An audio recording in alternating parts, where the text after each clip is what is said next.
Good morning, world. How you doing, Cedric? I'm doing great. Like my outfit?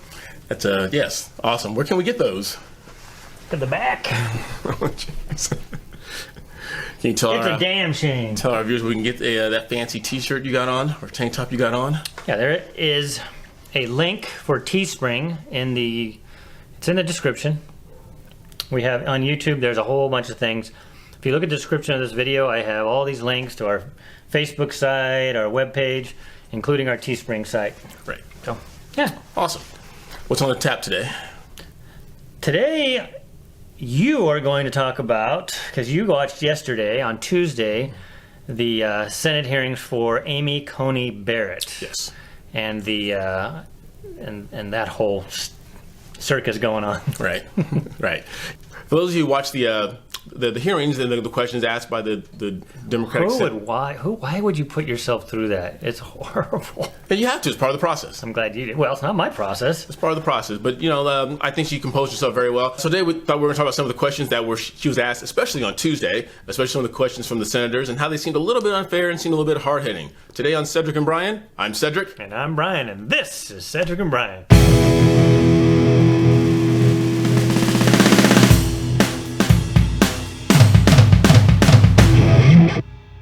All right, we are back. I am going to redo that intro one day to put the new logo on, because for those of you who have a sharp eye, you'll notice the and sign is different on that intro. Yes. Anyways, I noticed little things like that. That was before we had our merch. Yeah. Cedric sat and he watched the Senate hearings for on Tuesday. So it'll be Tuesday's Thursday. I watched a little bit on today, Wednesday. Now, for those of you who watched it on Tuesday, now obviously all these senators have to go through this process. And so she had to sit up there and take a barrage of questions from different senators, Democratic and Republican. And it seems there's a big slide, if you will, about the questions asked from the Democratic side. And it almost seems like we know they have a disdain and they have a visceral hate for President Trump. And to me, it just seemed like it was a damn shame that Amy Coney Barrett had to take on the brunt of those questionings. So they're trying to attack Trump, but they're going at her. And she's been coming under a lot of attack for her faith, her adoption practices, and who she is, and her character's come into question. And she has exhibited nothing but incredible character. Her being a judge, she's has an incredible record doing that. And so we're going to go through some of the questions and see what you guys think. And I'm going to go through three of them. The first one was the Democratic senator from Hawaii, Senator Mazie Hirono. And I just have to, because I watched her a little bit yesterday on Tuesday, and I watched a little bit on Wednesday. And it's strong competition, but I think she is the dumbest senator.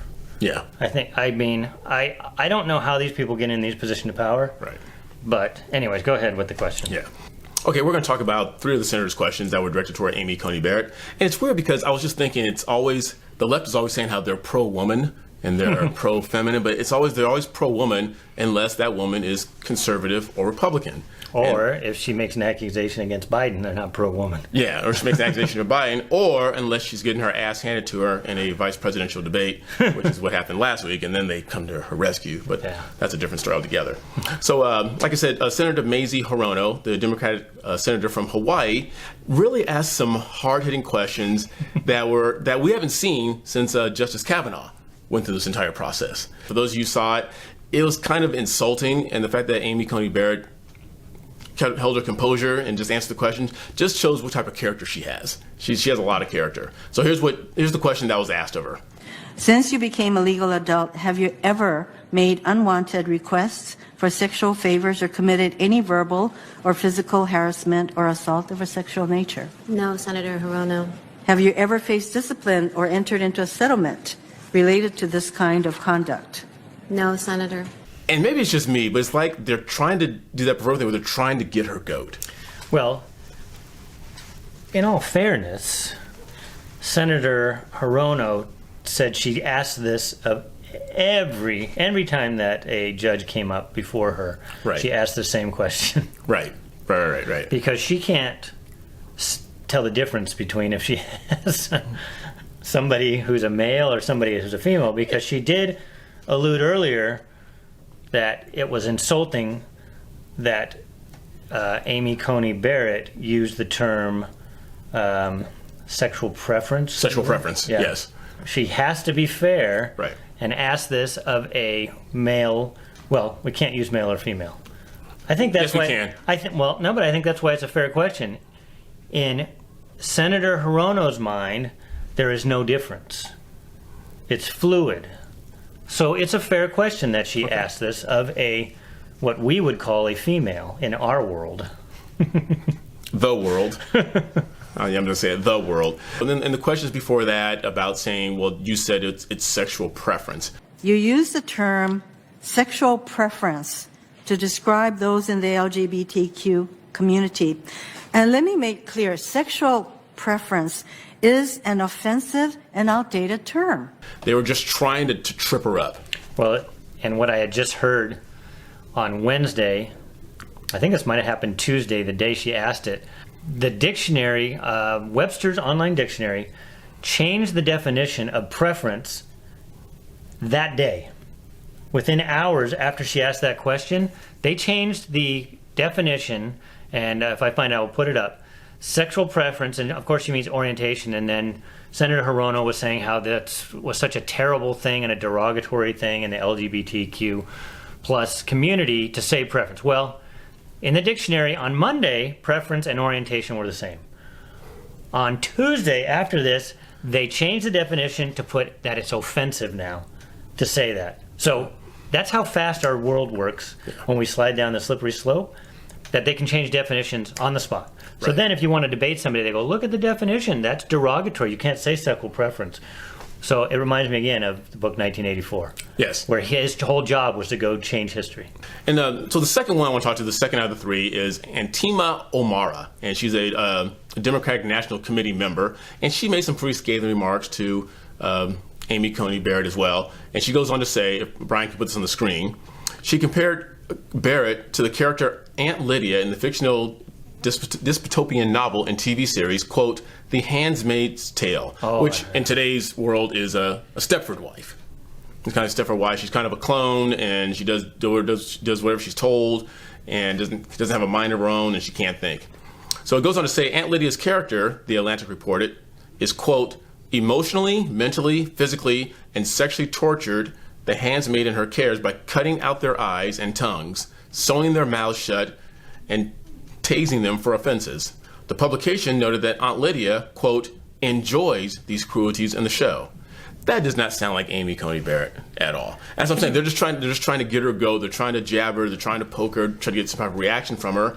And she's been calm, cool, and collected the entire time. I know some of the looks that she gives are just awesome. I mean, she just sits there, and she's so good because you basically can tell she's rolling her eyes, but she doesn't roll her eyes. Right. I mean, it's just you just know what she's thinking.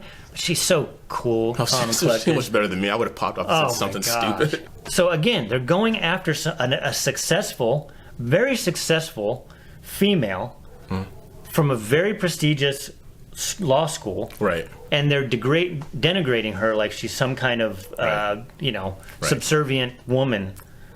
I mean, come Right. on. She's raising 7 kids, and she's going to be on the Supreme Court. Right. I mean, So, and I will end it with this, and we'll go on to our third one. She ends it with a tweet, and Brian can put the rest of it up there. She ends it with a tweet that says, under the circumstances, I'm pretty calm, you know. While the living version of Aunt Lydia, she's referring to Amy Coney Barrett, while the living version of Aunt Lydia in The Handmaid's Tale gets nominated to the Supreme Court to replace a woman who literally spent her life fighting for gender equity, O'Mara tweeted.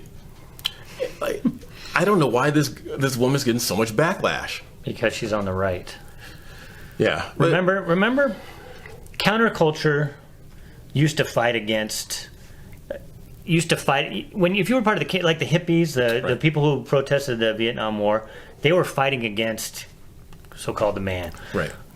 Now the counterculture is the culture. Right. So the counterculture now, in reality, is actually the right, Right. because the left owns the media, Hollywood, obviously, all of schooling, unless you're in a small private school. Right. So they still think they're the counterculture, and they still think they're like giving it to the man. They are the man. Right. Right. Let's move on to our third one, and we'll end up with this. And I really, as a speaker, he kind of reminds me a lot of former Mr. President Potato Head. Barack Obama. Oh, sorry. Mr. Potato Head, but I was going former President Barack Obama. He tries to mimic Right. Obama. He speaks well. He's a good storyteller, but and you could tell when the questions he was asking her, and to me, again, they're probably all smarter than I am, but I'm not sitting in the Senate. right. To me, he's either tied or right below the senator from Hawaii as far as stupid questions. Right. Anyway, Well, he goes on to say, he said, Senator Cory Booker asked the senator, also asked Barrett. You've already spoken towards issues of racism and how you deplore it. But I want to just ask you very simply, and I imagine you'll give me a very short, resolute answer. But you condemn white supremacy, correct? Yes. Thank you. I'm glad to see that you said that. I wish our president would say that so resolutely and unequivocally as well. But we are at a time that Americans are literally fearful because their president cannot do that in the resolute manner in which you did. I'm sorry that question had to even be asked at this time. Now, he did this with a hidden agenda because he kept saying over and over again that President Trump wouldn't do it. We are a country that stands united in condemning hate and evil in all of its very ugly forms. The anti-Semitic threats targeting our Jewish community and community centers are horrible and are painful and a very sad reminder of the work that still must be done to root out hate and prejudice and evil. The neo-Nazis and the white nationalists, because they should be condemned totally. We condemn in the strongest possible terms this egregious display of hatred, bigotry, and violence. It has no place in America. Racism is evil, and those who cause violence in its name are criminals and thugs, including the KKK, neo-Nazis, white supremacists, and other hate groups that are repugnant to everything we hold dear as Americans. Those who spread violence in the name of bigotry strike at the very core of America. There is no room for prejudice, no place for bigotry, and no tolerance for hate. We want our country to be a place where every child from every background can grow up free from fear, innocent of hatred, and surrounded by love, opportunity, and hope. We forcefully condemn the evil of anti-Semitism and hate, which must be defeated. In one voice, our nation must condemn racism, bigotry, and white supremacy. He's done it over and over again. Cory Booker goes on to say that he was troubled by remarks that Barrett had made that issues of racial justice and equality were questions of policy rather than judicial views. My question is, did he ask the current Democratic vice president candidate the same questions? Because as far as I'm concerned, she has locked up many black people, wouldn't allow DNA in cases that would completely overturn the case and free men because she was more concerned with her conviction rate than she was with justice. Yeah. Amy Coney Barrett is a brilliant person. In fact, they brought out, I don't know if you saw this, where they said, what notes are you going off of? And she showed the piece of paper. She goes, oh, nothing. It's just the letterhead. She came back. She would school these senators who you would think know that they're the ones who make the laws. You don't make the laws in the courts. Right. The Congress makes laws, and then the judiciary interprets those laws. But Right. they keep thinking because they put judges there that they want to basically make laws. Right. That's not what they're there for. So she had to school them on it and say, well, that's actually your job, and then we'll just interpret them. Right. And if you look at this, Booker goes on to ask Barrett, and I hope they asked Kamala these questions. I don't think they did.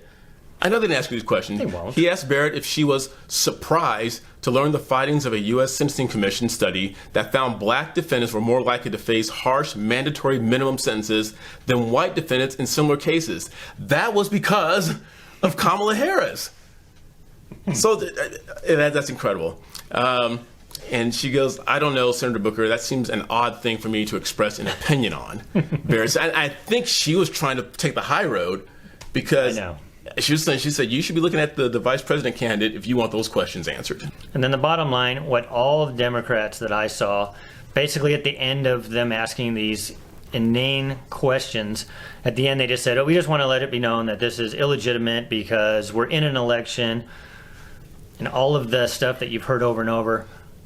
The president is in office for 4 years. He's still in his 4 years. It is within his rights to nominate a vacancy if it opens up. Yes. It doesn't matter if we're in an election, he is still the president. What, is he not supposed to do anything now for the next 2 months? Right. You know, he's still the president of the United States. Okay. And for them to keep saying, and then they're saying that he's trying to pack the court. They're changing the definition of packing the court because they don't want to answer that question. He's not packing the court. He is replacing a judge. Placing a judge. All of this hand-wringing is just kind of just theater. And again, most of the questions I heard all came down to this thing that just sounded like a political commercial for the election. That's all it was. Right. But you guys, make sure you keep this whole process, Amy Coney Barrett, her family, and everybody's going through this process, keep them in your thoughts.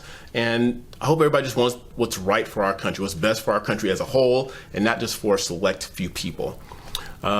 So make sure you leave all those comments about our video in the comments section. Make sure you share it with your friends. But more importantly, make sure you like, make sure you subscribe, make sure you ring that bell, and make sure you share this video with everyone you know and get that word out there. And we enjoy the time you guys spend with us and taking time out of your day to watch our videos. I'm Cedric. I'm Brian. We'll see you later.